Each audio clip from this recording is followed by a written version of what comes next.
So imagine you're holding a sacred text, right? And it explicitly tells you to melt down your weapons. Yeah. But then you turn around and use that exact same book to justify a military crusade. It sounds totally absurd. I mean, almost like a dark comedy.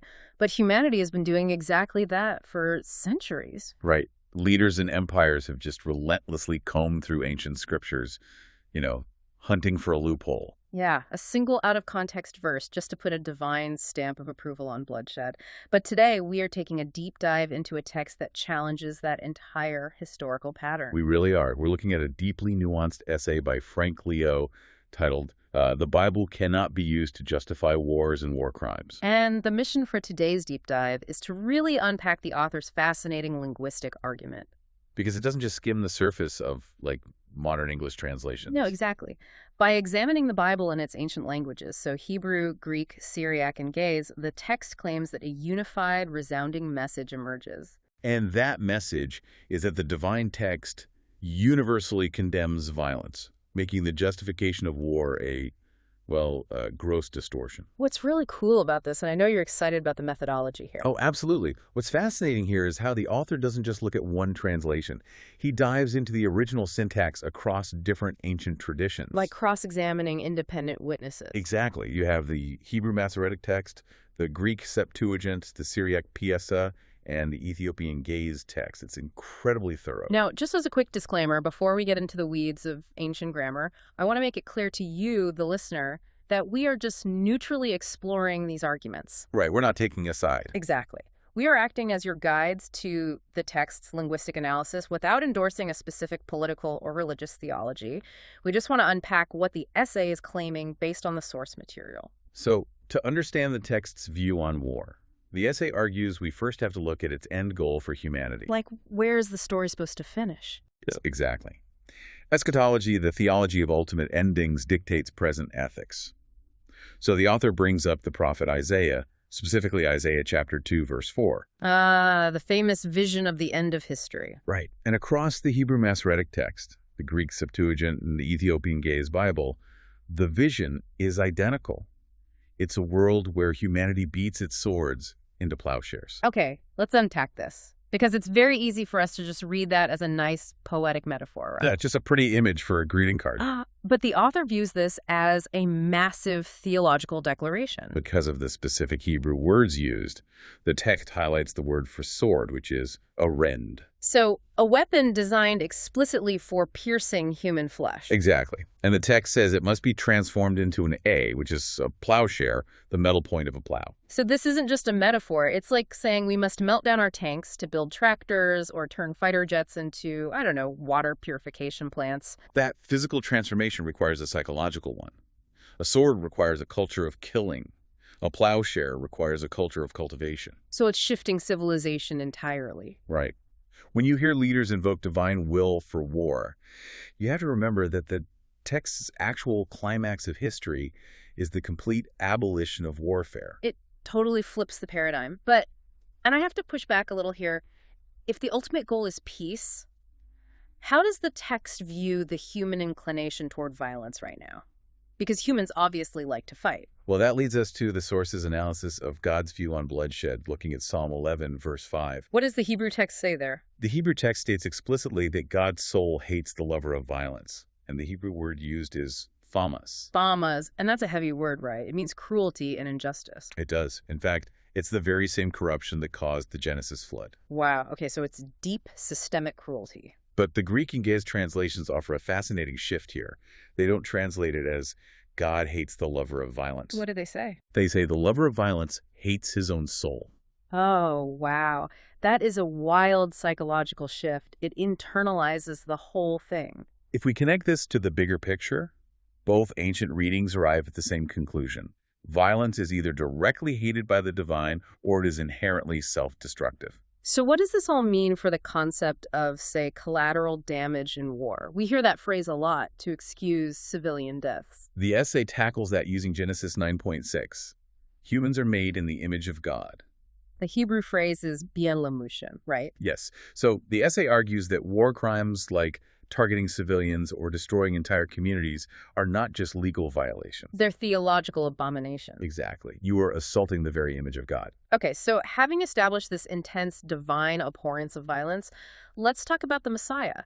Because typically, historically, a Messiah was expected to be a violent, conquering king. Right, but the text describes the Messiah very differently. The essay brings up Isaiah 9.6. And that's where we get the famous title, Prince of Peace, or Shar Shalom in Hebrew.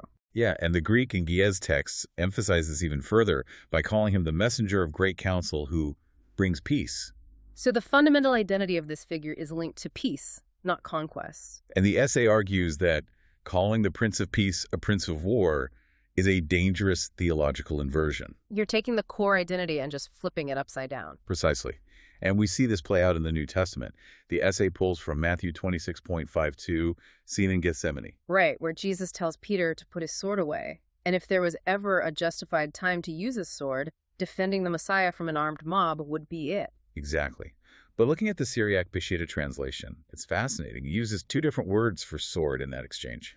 I remember this part. It uses sapsira for a large saber Yeah. and say for general swords. Right. But the rule is universal.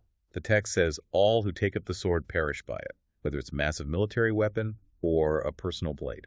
So there is zero loophole for just wars. None at all, according to this linguistic analysis.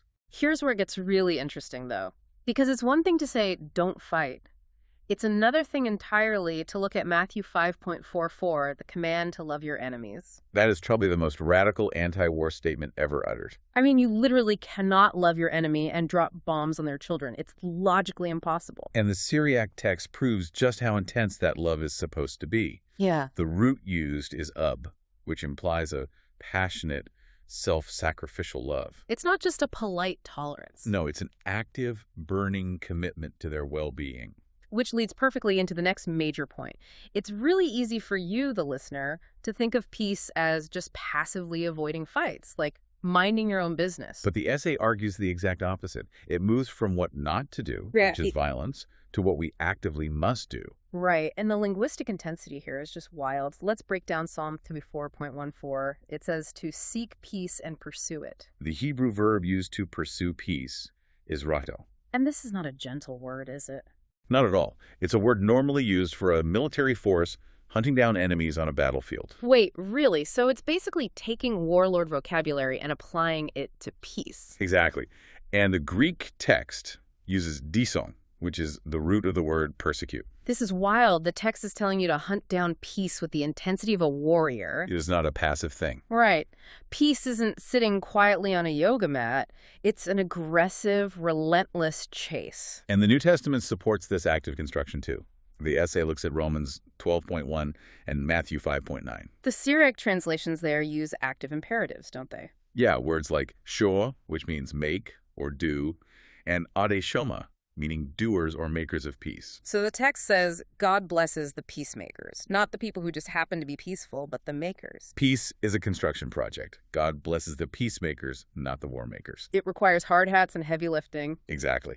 So to wrap up the author's argument, we have to look at the ultimate consequence of choosing war over that active pursuit of peace. What happens when you choose the sword? The essay looks at the environment needed for justice, bringing in James 3.18 and Micah 6.8. What does the Syriac text of James say?